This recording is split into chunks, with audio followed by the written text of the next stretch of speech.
Well, hello everyone. Welcome to this episode of Village Voices. My name is John Snader. I'm the president and CEO of Brethren Village. And today, my guest is Captain Chris Wertz. Captain Wertz is with the Manheim Township Fire Rescue.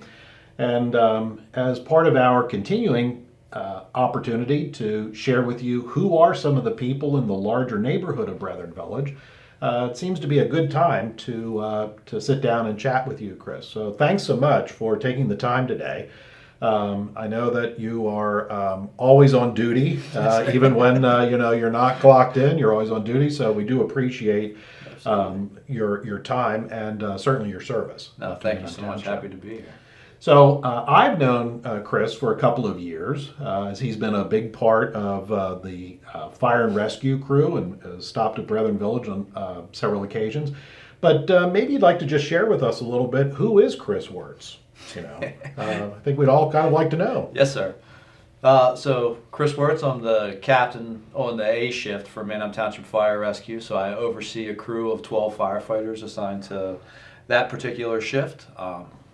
Primarily ride the ladder truck out of the New Holland Pike fire station, but get chances to work overtime at the different fire stations throughout the township. So, get different involvement with different communities and stuff like that within the township itself.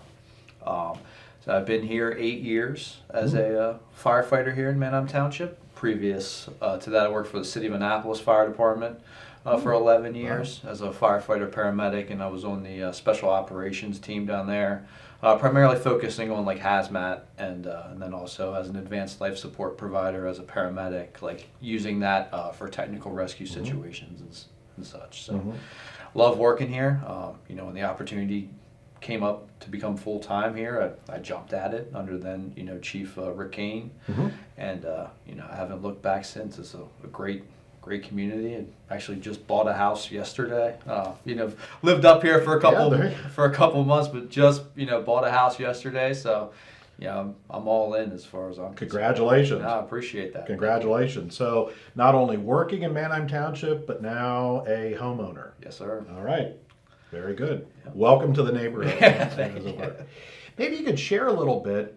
You're a professional firefighter. Yes, sir. What exactly went into your training?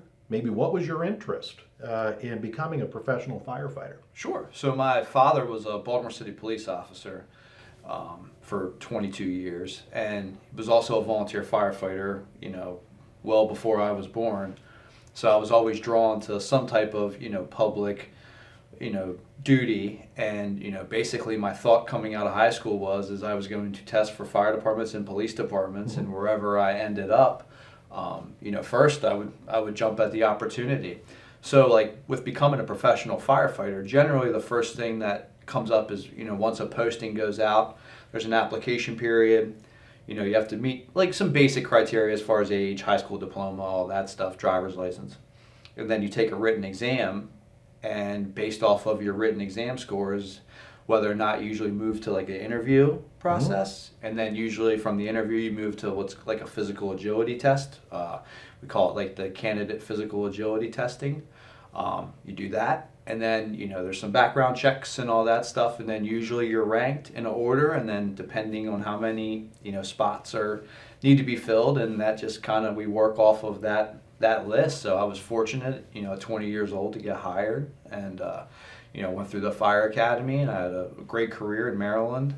Like I said, and I started working here part-time, and did a similar process here for part-time. Believe it or not, there was no fire academy since I had the experience at that point. But yeah, came here, and I was kind of the end of that. So I have to confess, growing up in Akron, we had the volunteer, Yes, sir. Akron Volunteer Fire Company. A lot of us would have known those volunteer firefighters, very good, dedicated to their community. But maybe you could share a little bit, for somebody like me, I don't really know what kind of specific training and programs would be at the fire academy. Oh, sure. Maybe even beginning with like, where is a fire academy? Yeah, sure. So like for Manheim Township, we do the same hiring process that I just mentioned, and kind of like a different order. We do this physical agility testing sooner before the interview. But the fire academy that we currently send our new hires to is the Harrisburg Area Community College. Oh, okay. So they have, it's called the Shoemaker Public Safety Center, and that's a 16-week fire academy that, we'll send if we would hire someone, right? Right now we have 7 individuals in there right now. So they will start with their EMT training, which is, emergency medical technician. So that's where they'll learn about the, becoming a basic life support provider as far as, stop the bleeding, CPR, they get all those types of certifications, and then obviously taking blood pressures, doing patient assessments and all that. So because that is so intensively book heavy, they try to do that first, so that way they can kind of gauge where the candidates are, right? Mm-hmm. Where the recruits are, to make sure that they're going to be able to be successful throughout the rest of the academy. So typically they'll do the EMT portion, which is right around 6 weeks. It's pretty intensive, every day where and they're doing a ton of skills, ton of information, and then they're tested on it pretty quickly to make sure that they're able to perform everything, and that they meet the standard there, because there's written exams, practical exams, and then they actually take a national registry exam, which is a separate entity of the state of Pennsylvania, to make sure that they're all good to function. From there, they start going into basic firefighter training. So that's again, it's pretty intensive as far as that it's a short time frame. So every day, in addition to their PT, they're throwing ladders, pulling fire hoses, learning different things about fire dynamics, learning that job isn't all just about firefighting, right? We have a ton of different responsibilities like elevator rescue, vehicle extrication, rope rescues. Obviously, we run a ton of car accidents and stuff like that, around the area, and then just how to deal with fire alarms, and how to engage the public. How do you help deliver public safety, Right. Messages out to the community that they work for. And then they kind of wrap up at the end. Is new to us this year is hack added a driving component, right? So learning how to operate the controls on a fire engine's pump panel, and learning how to work a ladder on the big ladder truck and all that. So that was something that Chief Little was very instrumental about, working with Hack to be able to add that into the end of the fire academy, so that way when these guys come out, at the end of that 16 weeks, they're ready to go. Mm-hmm. And from there they do a little over a month of what we call day work, or our mini academy, where it becomes the Welcome to Manheim Township, right? So we show them schools, we show them Brethren Village, right? All these different communities, and things that they need to be aware of working here, so that way that a fire alarm here, or some type of other call here, isn't the first time that they've ever been here before, right? Mm-hmm. Now obviously we can't hit every house or every building, but this community here is a pretty high call volume area for us in general, and then plus obviously there's a massive life safety component here, so we like to make sure that we get them through the campus, and just have a kind of a basic understanding, in addition to our pre-plans, that if they're called here at 3 o'clock in the morning, it's not just what I mean. Mm-hmm. Oh, I've never been in there before. Obviously this is a pretty big campus, right, with a lot of different types of buildings and construction, and potential for issues or emergencies. So we'd like to make sure that they're prepared for that. So that lasts about a month, and then they start working their assigned shifts and kind of go from there. Wow. So it would be my understanding, Chris, that Manheim Township's kind of unique in Lancaster County in that it has a professional firefighting. Yes, So sir. that as Manheim Township Fire and Rescue, you're actually employed by the township. Yes, sir. And all. Am I correct? Yep. That's kind of unique. Yes, sir. Among. Yeah, us in Lancaster City are the only two municipal, career staff departments in that sense. We're the Lancaster City firefighters Right. work for the city, and the Manheim Township firefighters, we work directly for the municipality. Right. So yeah, it's just us two. We're starting to see some more part-time programs kind of come in the mix out there. It's just because as the call volume goes up and the demand for volunteers and communities, continue to grow, it just gets harder and harder, to find that, someone that has the time to be able to do that, especially from scratch. Sometimes I had a conversation with the other day at the firehouses.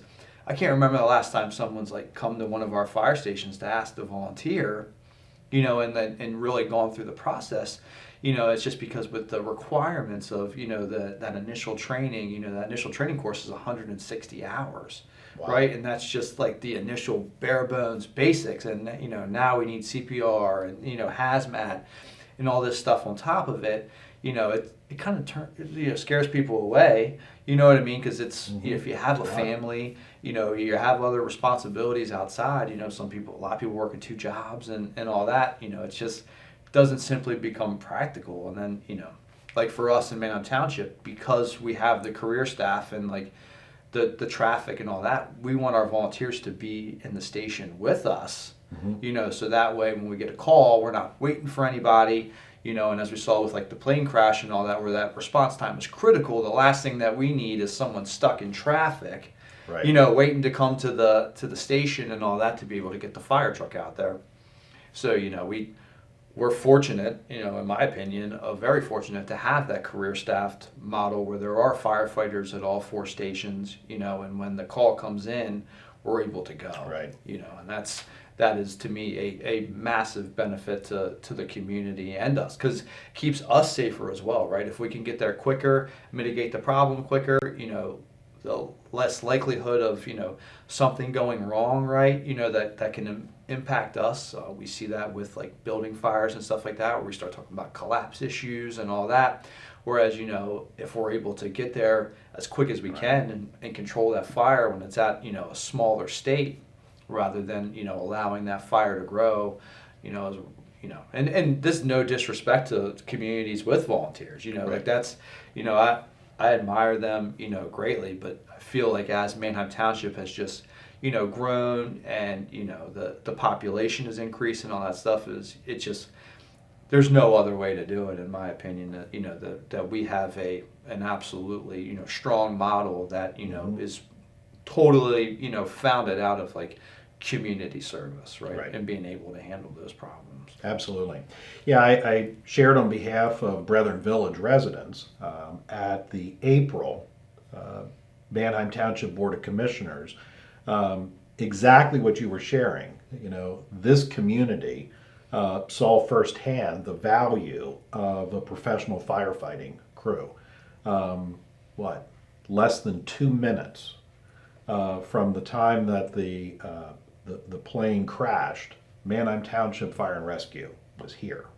So we experienced that firsthand, really, and we want to say thank you not only to Fire and Rescue, but also to Manheim Township Commissioners for making that investment, because it does make this community safer, the people and the property safer. Just a couple of other questions I think our residents and viewers might be interested in. You said about 4 fire stations. Yes, sir. Some of us are at that age now. We're trying to calculate and remember which ones they are. So you had said about New Holland Avenue. So that was for some of us, it was the Eden yes, sir. Fire station. But maybe you could just share where the other Manheim Township fire stations are. Sure. So we have Station 201, which is on the lower side of Fruitville Pike. It was the old Southern Manheim Township fire station, if you're familiar. So just outside the city, right at Fruitville Pike and Orchard Street. So that is where our engine 201 is stationed out of. Our newest station was Richmond Square, which is a Richmond Square community, and that's engine 202. That was actually an old bank that they converted into a fire station. So that wasn't a fire company or anything like that before, but that became our biggest area where it took us the longest to get there, because we had depending on traffic and all that, we had no real good straight shot out there. And then Station 203 is on East Oregon Road, formerly the Neffsville Fire Company. They staff a fire engine 203, and then we also have some ancillary apparatus there, we have a tanker truck, a brush truck, a UTV, which you guys helped fund a couple of years ago. So that stuff's all stationed out of there with 3 firefighters. That's also like the hub of where our volunteers participate out of. Okay. So the 6 or so that are riding firefighters as volunteers, when they come in for their duty time, that's where they report to that firehouse, because we have those extra apparatus and all that stuff for them to be able to, if we want to take the engine and the brush truck, as long as they're qualified to drive it, or we have a couple drivers, we can take a couple pieces of a fire apparatus out of there if the call warrants it. And then at Station 204 on New Holland Pike, formerly the Eden Fire Company, there's 3 career staff there for the ladder truck. Okay. So that ladder truck is unique in the sense that, a lot of people say, oh, it's big, it's got 2 drivers and all that, but that actually is a dual role equipment. So that is, obviously a ladder truck with the big ladder and, saws and all that stuff that, a typical ladder truck crew functions on a fireground, but that also has all of our rescue stuff on it. So anything for rope rescue, vehicle rescue, machinery rescue, anything like that, that all comes on the ladder truck. So, the ladder truck is kind of like our, when guys start out in the, in the fire department, we bring them in, we get them on the fire engines for a while, let them, kind of get their feet wet, figure out kind of the basics of the job, and then, as they move up in their career, one of like their final pass, so to speak, is the ladder truck. And just because, we wait a little while because there's so many different jobs with the ladder truck, and different responsibilities on certain types of calls. So, we kind of, use the term like hand pick, of like, hey, you know what, you've got a couple years in now, got some experience, and that's a lot of independent work on the ladder truck. As the captain, I have a couple different hats I could wear, as where I may just be in charge of the incident overall, or I'm going in to search for somebody in a reported fire. And the drivers have a ton of responsibility in their own right, of different tasks that need to be able to handle. They need to be able to handle. Excuse me. So that's those are our 4 stations. So I'm already thinking that don't be surprised, Chris, if we invite you back, because there's a lot of other questions I think I'm certainly curious about. But respecting today's time and your time, maybe you could maybe help us understand a little bit. When you're in an emergency. Yes, sir. In leadership, you recognize at some point in your career that as a leader, you never have perfect information. Yes, sir. So I know that it sounds like what you're sharing, that when you are dispatched on a call, that truck needs to be equipped. The firefighters need to be equipped with really anything. Yes, sir. They might know a little bit, but a lot of it is going to be the professional, the mental, the physical, certainly the emotional and spiritual preparation of that firefighter to be able to sort through what's there. So I know over the past couple of years, Brethren Village residents have supported a project for Manheim Township Fire and Rescue. Yes, sir. Not just self-serving to Brethren Village, but as we sometimes call ourselves, Manheim Township's biggest town, wants to do its part to make sure that those that are keeping us safe have the equipment and the tools. So maybe you could share a little bit over the past couple of years. Yes, sir. What were some of those projects, some of that equipment that Manheim Township uses? Yeah, and you knocked it out of the park, like with the description there, because this is the 4th year that I've been involved in this, working with you on this project, and all the 3 years prior, like the equipment that you guys have purchased has been incredible for us. So when the first year I came was the thermal imaging cameras, right? And we use that technology to be able to find victims in smoky conditions, find signs of fire extension that may be like behind a wall, behind an outlet, all that stuff, and then just general that ability to be able to see in near zero visibility conditions. So an easy grab for that one is the plane crash, right? As the responding officer on engine 202, like that was the that and my Halligan bar, which is a tool I typically carry like on fires as a captain, but like that thermal imaging camera and my Halligan bar were like the tools that I immediately grabbed when I exited that fire engine and used that camera to scan the vehicles, right? Because we had a number of vehicles involved. Obviously, we had the plane involved. We weren't sure if anyone was in the parking lot. We wanted to make sure that nothing was, affecting the building and all that stuff. So like that one there, that camera was absolutely, like a critical piece of equipment to be able to use. And, I've told, the resident group before, like those cameras almost immediately after going in service, we had a pretty bad basement fire on Snyder Road that didn't present like a typical basement fire, where the first arriving engine crew was actually on the first floor trying to figure out like where this fire was actually burning. And because of the camera that the residents bought, the lieutenant was able to like find it burning along the edge of the wall and was like, oh man, it's below us, right? And one thing that we teach firefighters is we don't want to be operating above a fire that's not getting extinguished, right? So, the camera, I mean, that was literally 3 or 4 weeks after going in service, after we purchased them from the residents. That was a huge one. And then the next year was the thermal hoods that we wear, right? And they were special hoods in the fact that they were particulate blocking. Firefighters have a super high likelihood of catching occupational related cancer. So there's been all kinds of changes since I've started with how we operate, wearing our SCBA, which is our face piece and air supply that we wear.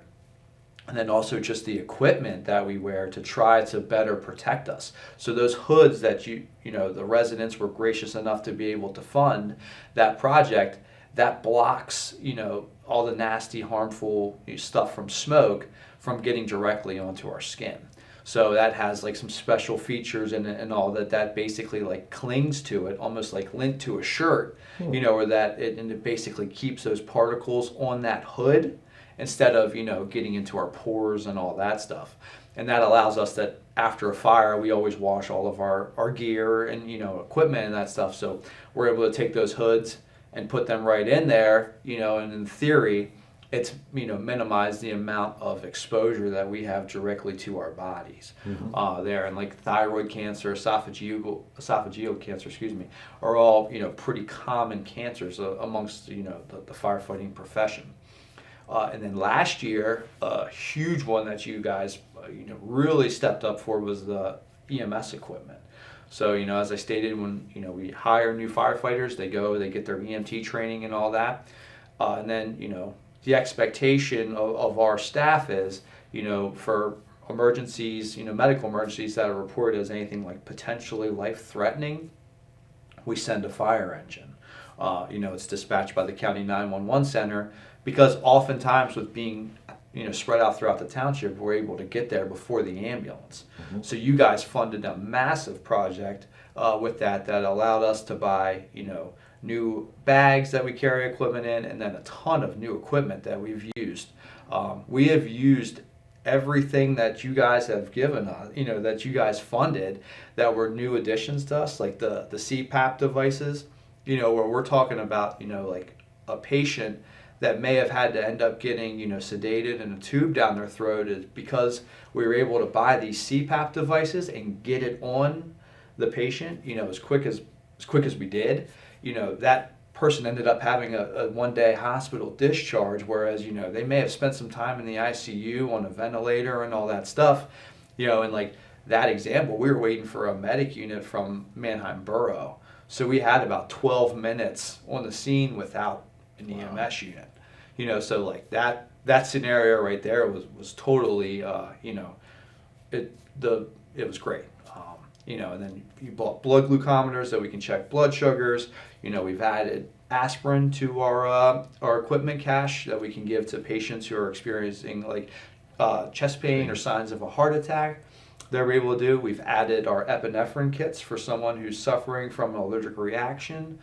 And again, in addition to the other equipment, we're just much more organized, much more proficient, I feel like, in how we're able to store our stuff, that, we've created a bag specifically for pediatrics, because we found that, those are often very high stress, situations for our providers, especially if it's, a critically ill child. So like my goal with that was to try to set that up, that bag was super easy for them, and everything, matched off of patient, body weight and all that stuff, that way to try to keep some of like the guesswork out of it, right? Mm-hmm. Whereas before, I brought in that big like kind of like clunky bag that we had that had like Ziploc bags in it and all that, to try to like organize it, because it didn't have like a ton of like pockets and all that stuff. Where, again, because of the residents, we're able to like take our time, get some, in my opinion, some high end, bags that way we're able to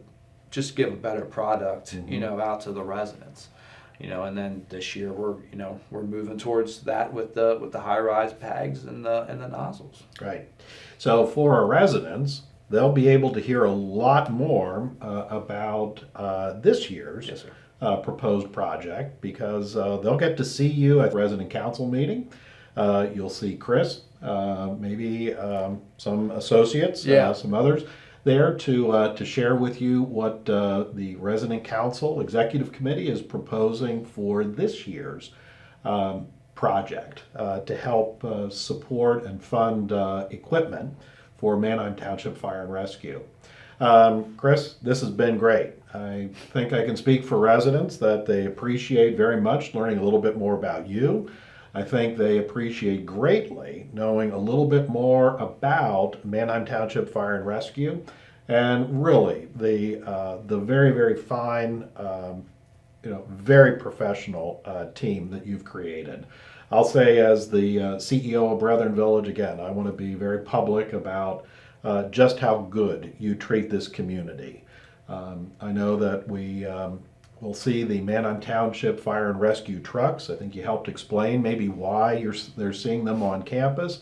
But I can tell you this, I sleep much better knowing that there are fine professionals like you and the rest of Manheim Township Fire and Rescue taking care of us and all of Manheim Township. So thanks for being here today. Hopefully you learned a little bit more about who's in our neighborhood. Again, makes all of us feel pretty proud of Manheim Township. And I hope that you tune in again when we'll be interviewing some others for Village Voices. Until then, thank you and have a good day.